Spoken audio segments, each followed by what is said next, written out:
Acne vulgaris यानी pimples एक काफ़ी कॉमन स्किन प्रॉब्लम है। ये यूजुअली टीनेज या एडोलेसेंट एज ग्रुप को अफेक्ट करता है। ऑल्दो एक्ने का कोई एज ग्रुप नहीं होता, ये किसी भी एज ग्रुप में हो सकता है, चाहे वो न्यूबॉर्न हो या एडल्ट एज ग्रुप, बट ज़्यादातर केसेस हमें टीनेज में देखने को मिलते हैं। मैं doctor Sanchika Gupta, consultant dermatologist practising in Faridabad. आज इस वीडियो में हम बात करेंगे एक्ने वल्गैरिस के बारे में। Causes of acne. Acne usually start होता है जब हमारे स्किन पोर्स ब्लॉक होने लगते हैं। जब हमारी स्किन एक्सेस ऑयल प्रोड्यूस करती है, चाहे वो जेनेटिक हो या स्ट्रेस की वजह से हो या हार्मोनल इम्बैलेंस की वजह से हो, तो ये excess oil, dirt and dead skin cells हमारे पोर्स को ब्लॉक करने लगते हैं, जिसकी वजह से हमें initially white heads and black heads होते हैं। प्रोप्यूनिबैक्टीरियम एक्ने एक बैक्टीरिया होता है जो नॉर्मली हमारी स्किन पे पाया जाता है। जब ये बैक्टीरिया क्लॉग्ड पोर्स में ट्रैप हो जाता है तो ये कुछ मल्टीप्लाई ज़्यादा करता है एंड इन्फ्लेमेशन क्रिएट करता है, जिसकी वजह से हमें लाल दाने यानी कि पैप्यूल्स, पस्ट्यूल्स या सिस्ट जैसे लीजन्स होते हैं। एक्ने के स्टेजेस क्या क्या होते हैं? सबसे पहला स्टेज होता है कॉमीडोन्स यानी कि white heads and black heads. जब एक्सेस ऑयल यानी कि सीबम, डर्ट या डेड स्किन सेल्स आपस में मिलकर स्किन पोर्स को ब्लॉक कर देते हैं तो हमें white heads and black heads होते हैं। White heads and black heads में डिफरेंस इतना ही है कि व्हाइट हेड्स में पोर्स ब्लॉक्ड रहते हैं एंड ब्लैक हेड्स में पोर्स ओपन रहते हैं, जिसकी वजह से सीबम जैसे ही एयर के कांटेक्ट में आता है तो ऑक्सीडेशन की वजह से ब्लैक डिस्कलरेशन आ जाता है। Next stage is papules. जब इन क्लॉग्ड पोर्स में इन्फ्लेमेशन होने लगता है, जिसकी वजह से हमें रेड पेनफुल दाने होते हैं, तो उसे हम पैप्यूल्स बोलते हैं। Next is pustules. जब इन दानों में पस बनने लगता है तो हम इस स्टेज को पस्ट्यूल्स बोलते हैं। इसके बाद होता है नोडुलोसिस्टिक एक्ने। ये सिवियर फॉर्म ऑफ एक्ने होता है जिसमें हमें large, deep and painful acne lesions होते हैं। अगर किसी को नोडुलोसिस्टिक एक्ने है देन उनको चांसेस है कि स्कार्स भी हो सकते हैं। एक्ने हमें सिर्फ फेस पे ही नहीं बल्कि चेस्ट, अपर बैक, अपर आर्म्स, शोल्डर जैसे एरियाज में भी मिलते हैं, बिकॉज ये सारे ऑयल ग्लैंड्स रिच एरिया होते हैं। हमें अपने पिंपल्स को क्यों नहीं छेड़ना चाहिए? Why we should not pop our pimples? जब भी हमें पिंपल्स होते हैं विद अ पस पॉइंट, हमें अर्ज होता है टू बर्स्ट इट ओपन।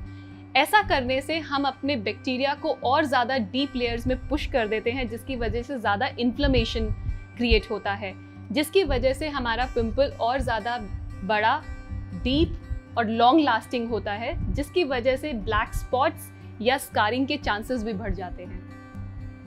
अब हम बात करेंगे कि हमारी डाइट हमारे एक्ने को कैसे अफेक्ट करता है।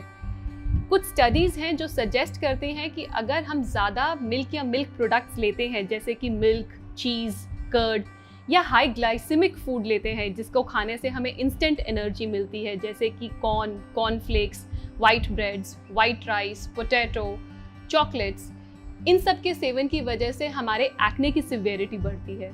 ऐसा कोई साइंटिफिक डेटा अवेलेबल नहीं है जो ये प्रूव करता है कि ऑयली जंक फूड एक्ने को बढ़ाता है, बट स्टिल एक हेल्दी स्किन के लिए हमें हेल्दी फूड चॉइसेस ही रखनी चाहिए। A diet rich in omega 3 fatty acids, vitamin A, vitamin E, zinc and fibres हमारे एक्ने को प्रिवेंट करने में हेल्प करते हैं। How to prevent pimples? अगर आपकी ऑयली या एक्ने प्रोन स्किन है देन आपको कुछ मेजर्स फॉलो करने हैं ताकि आपको पिंपल्स ना हो, जैसे कि अपने फेस को किसी भी जेंटल क्लेंजर से एटलीस्ट दिन में 2 बार क्लेंज कीजिए। अगर आपकी एक्ने प्रोन स्किन है then you must avoid salon based procedures जैसे कि फेशियल्स, मसाजेस और स्क्रब्स। मेकअप के समय हेवी फाउंडेशंस या क्रीम बेस्ड कॉस्मेटिक्स का इस्तेमाल ना करें एंड सोने से पहले ज़रूर ध्यान दें कि अपना मेकअप आप अच्छे से रिमूव करें। अपने स्कैल्प को भी क्लीन रखना बहुत ज़रूरी है। कोई भी ऑयली या ग्रीजी हेयर प्रोडक्ट्स यूज़ ना करें। ऐसा यूज़ करने से वही प्रोडक्ट्स हमारे फेस पे आते हैं एंड हमारे पोर्स को ब्लॉक करते हैं।